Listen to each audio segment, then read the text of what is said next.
Hi, I'm Nancy O'Neill and welcome to Suncoast FYI. Today we learn about an organization providing hope for children in need, a local seminar on the challenges of Lyme disease, plus a speaker series featuring women impacting the Suncoast, and we preview an upcoming art exhibition.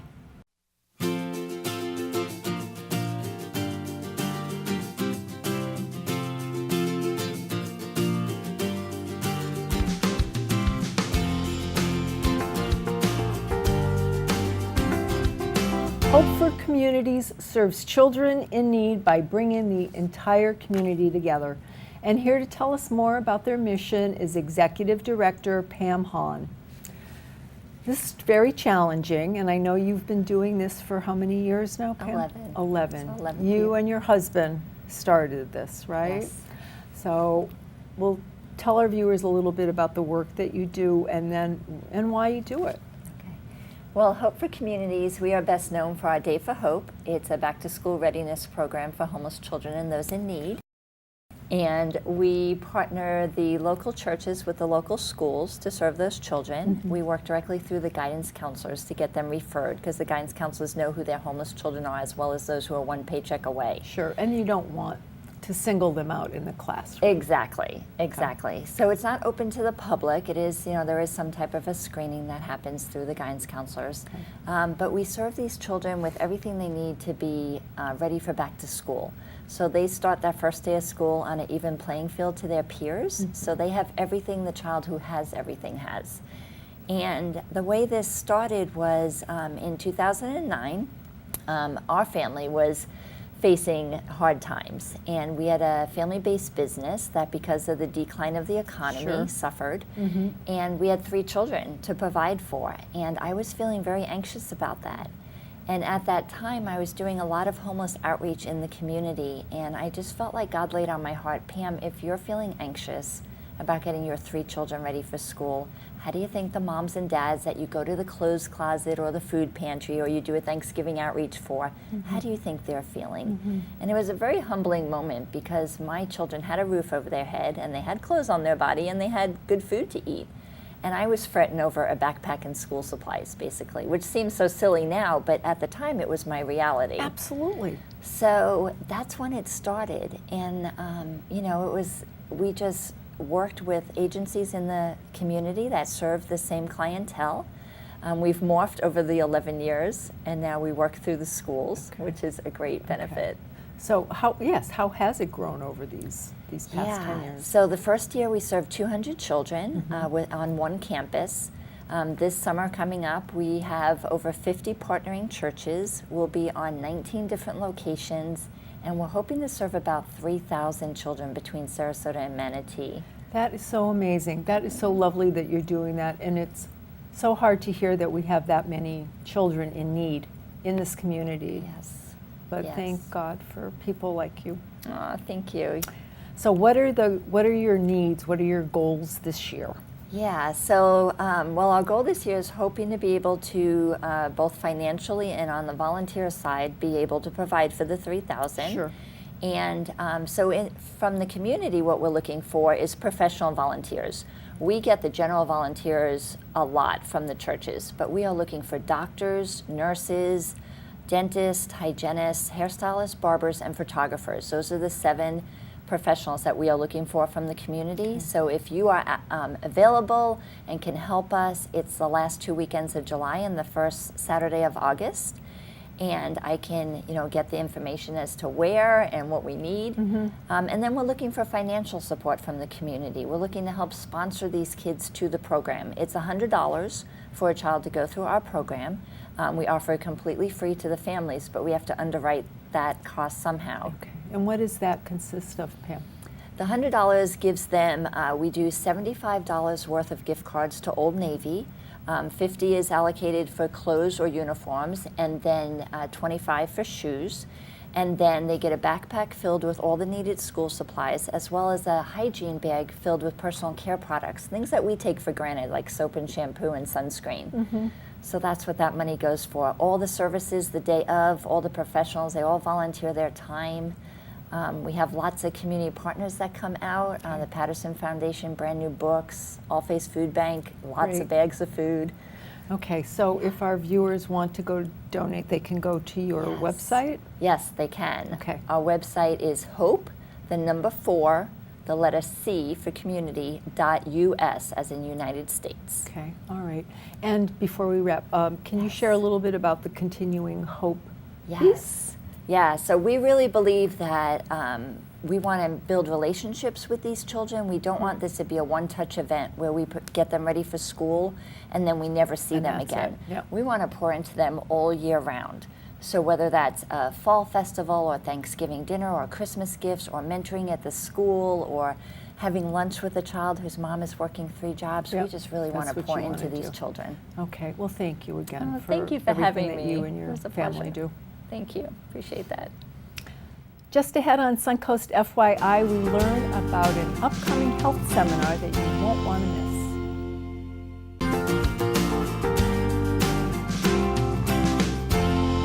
Lyme disease is on the rise in Florida, but there are many ways to stay prepared. And here to tell us about the challenges and treatments of Lyme disease are Gary Latendra and Karen Gruber. Welcome to the program. Thank you. Thank you. Lyme disease, we've heard about it for so many years. What do you what is going on now that it's so much more prevalent? Well, typically we're seeing a greater rise in Lyme patients.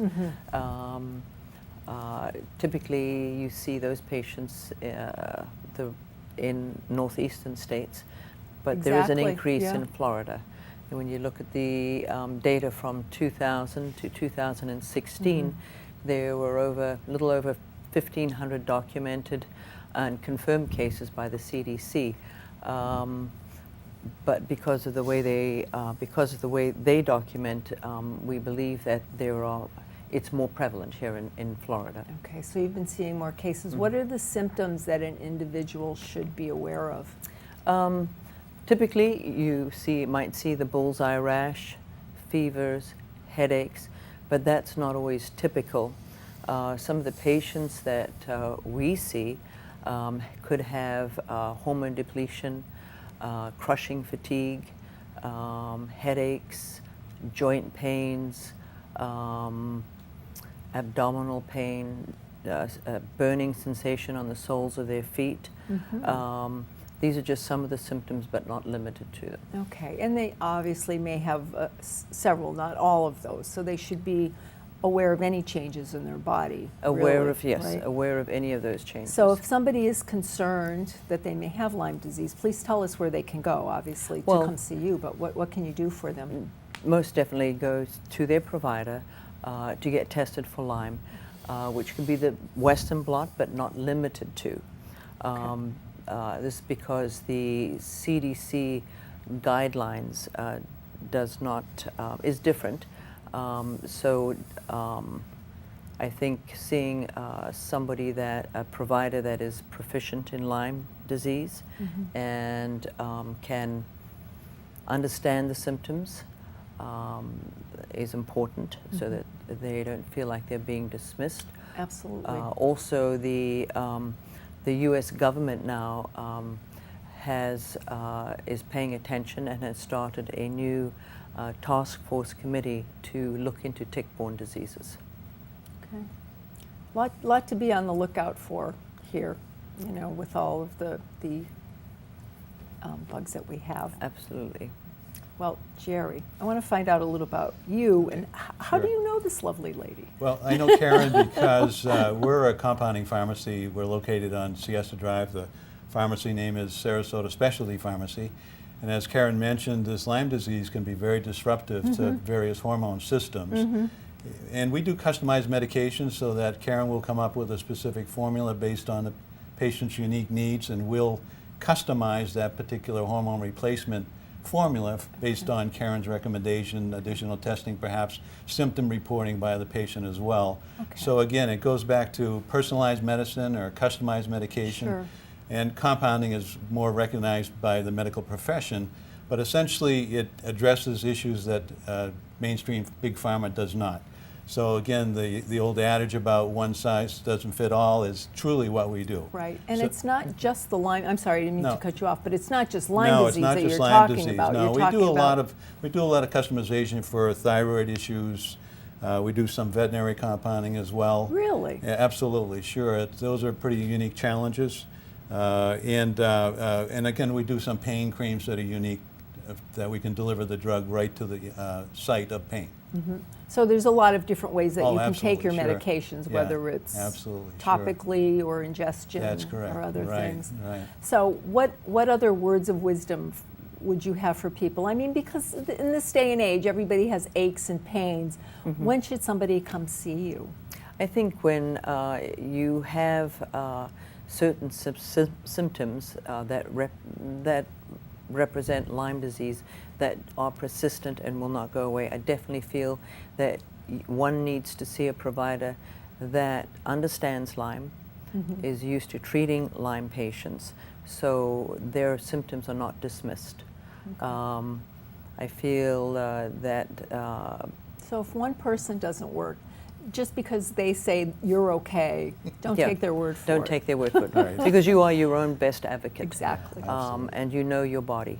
Right. So don't give up and Okay. persist, because Okay. there are providers out there. All right, and one more time, where are you located? And Sarasota Specialty Pharmacy is located at 275 Siesta Drive, across the street from a Westfield Mall, Siesta it's called now, Okay. just east of 41 up from Awesome. Fleming's Restaurant. okay, great. Well, thank you both Thank for you. being here and giving us all of this enlightening All right. information. Thank you Great, very much. Thank you. Thank you. Next on Suncoast FYI, we learn about a speaker series showcasing accomplished local women.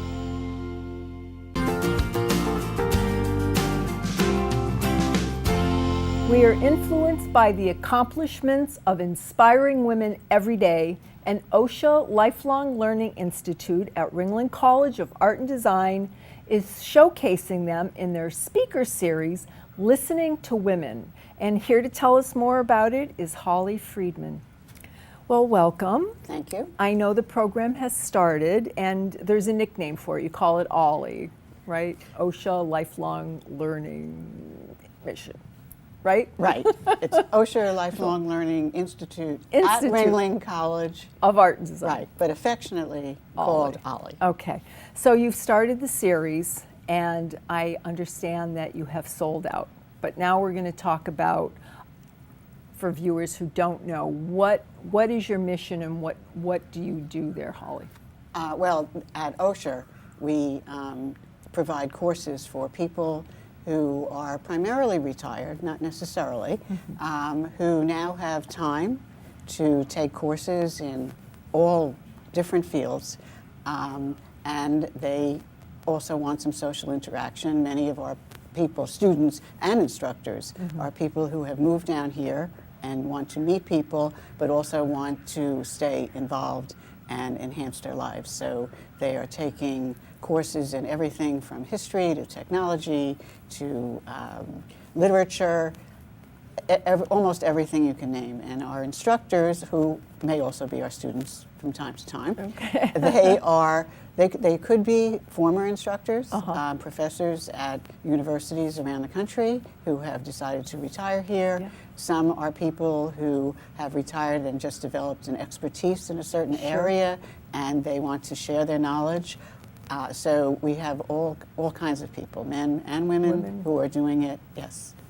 That's awesome, because yes, I mean, we all have something to give one another, and we're always learning. So this particular series that you're doing, Listening to Women, what are some of the topics, and who are some of the presenters? Because again, like I said, you've had Sure. a few. What are the current ones that are coming up? Yeah, coming up we have, well, Listening to Women was started to really acknowledge women's voices and what women have been doing and succeeding in and accomplishing and breaking barriers in many ways in Sarasota and Manatee County. Most, I would say, I think all of our people that are presenting are from this area. Okay. We started off with Ann Hobson Pilot, who was the first African-American woman harpist with a major orchestra. She played with Boston Symphony Orchestra for many, many, many years and Now, still does.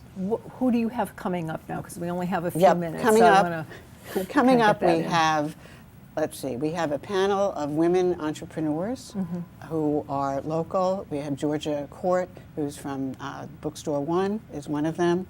And Awesome. so she'll be one of them, and that will be a panel that's led by Judy Rosemarin, who is one of our instructors actually, but she will be leading this panel.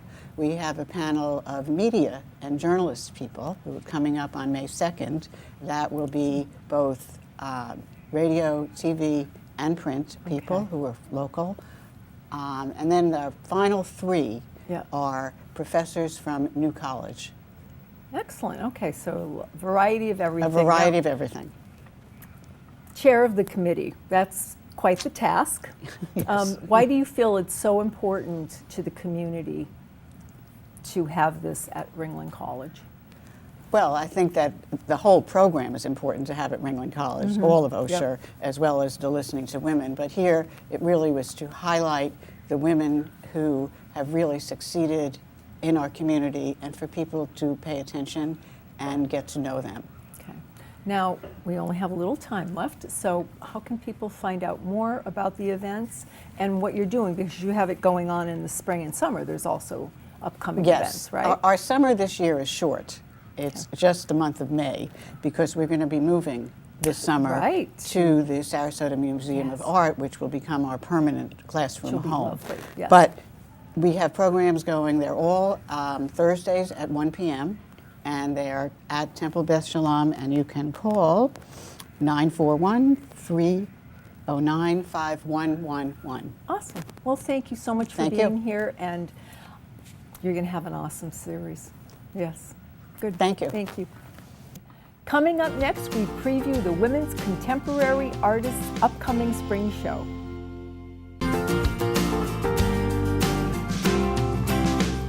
An exciting art exhibition coming up this month.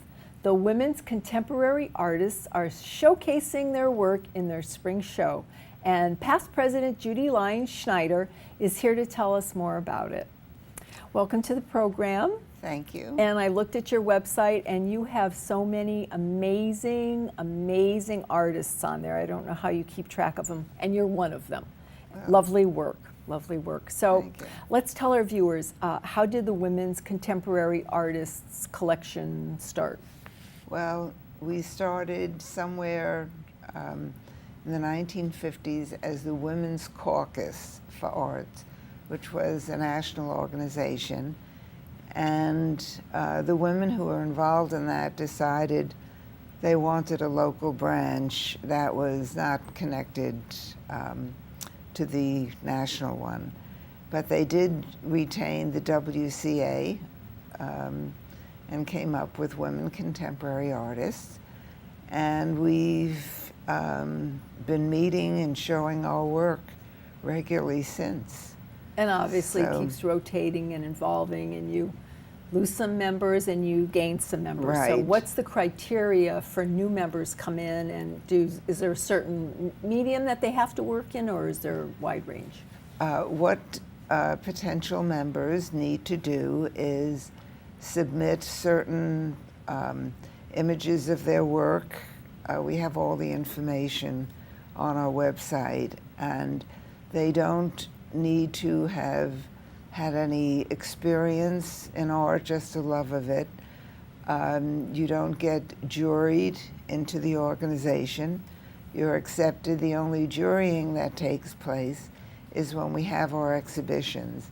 We have a Okay. juror, and then everyone gets juried in or out. Okay. And they don't have to work in any special medium. We have painters, collages, sculptors, you name it, we have it. Okay. Okay. And what, And- what is your medium, Judy?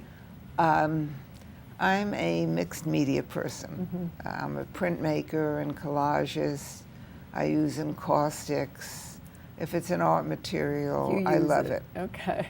So you have an annual exhibit coming up Yes. now, and are there themes, or how do you decide who is juried into the show?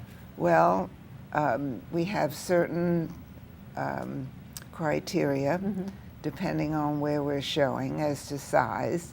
If it's a larger place, we accept larger sized work. Is there By a and theme? large, the only exception I could think of where we've had themes, usually we don't, is at Selby Gardens. They want, understandably, botanical things. So it's open? It's open, and members can submit, depending again on the venue, 2 or 3, up to 2 or 3 pieces. And where is the show being held this year? This year it's at Chazen Galleries, which is located at 1830 Osprey.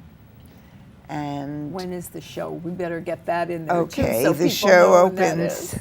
April 18th. Okay. And it will be there until May 11th. Okay. Is there an opening that night? There's a reception on April 18th, Okay. 5 to 8, and the public's invited. Okay. And where can the artists go to find out more about your website? They can Google women contemporary artists. It's probably the easiest way for them to do it, or womenscontemporaryartists.com. Okay. Now, how many exhibitors will you have at the Chazen Gallery for this show, Judy? That depends upon the juror, and it's all a subjective thing, with the jurors, so we really can't say just what it is Or how many pieces. Or how many pieces. Yeah. Okay. And how many artists do you currently have? Our membership is about 118 or 119. Wow. So you have quite a good group. Yeah. It's a wonderful, wonderful group of women. So anybody interested should contact you and go to your website, which you designed, which is beautiful. Well, I didn't design it personally. I wish I had enough expertise. Okay, but it's beautiful. Thank so that's you. the place to go. And Yes. we'll run that across the screen for everybody. Okay, Great. Well, thank you for being here. Have a great show. Thank you. Appreciate it. Coming up this weekend is the 27th annual Venice Shark's Tooth Festival. Experience local shark's tooth fossils at one of the spring's most popular fests. This event includes food, crafts, and activities, and it all takes place this weekend at the Venice Airport Festival grounds. Plus the Beach and Food Truck Festival, live bands, classic cars, art, vendors, adult beverages, and food trucks. This is an event you won't want to miss. The fun takes place Saturday on Anna Maria Island. If you would like to promote your community event on Suncoast FYI, we would love to hear from you, and this is a complimentary service. Please call our producer, Andrea Chu, at 941-361-4651. To view previous episodes, go to snntv.com. I'm Nancy O'Neill, and we'll see you next Friday on Suncoast FYI.